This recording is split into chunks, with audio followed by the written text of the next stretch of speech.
I'm Peg Breen from the New York Landmarks Conservancy. We're at the Old Stone House in Brooklyn for another tourist in your own town adventure. This house played an important role in the Battle of Brooklyn in August 1776. This was the first and the largest engagement in the entire Revolutionary War.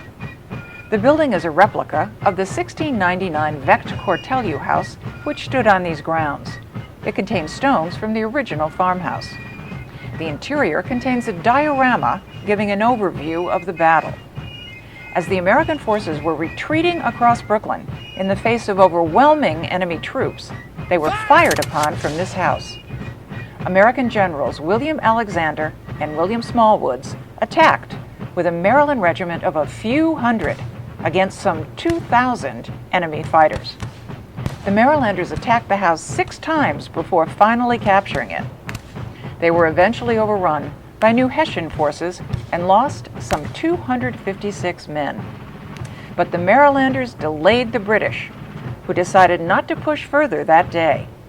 At the same time, General George Washington was gathering his retreating forces on the Brooklyn Heights.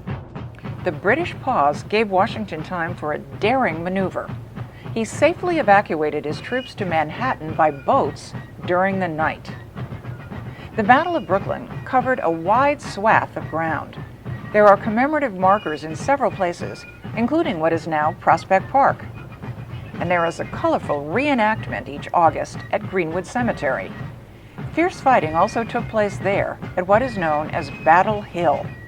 The day at Greenwood honors the spirit and the heroes of the battle.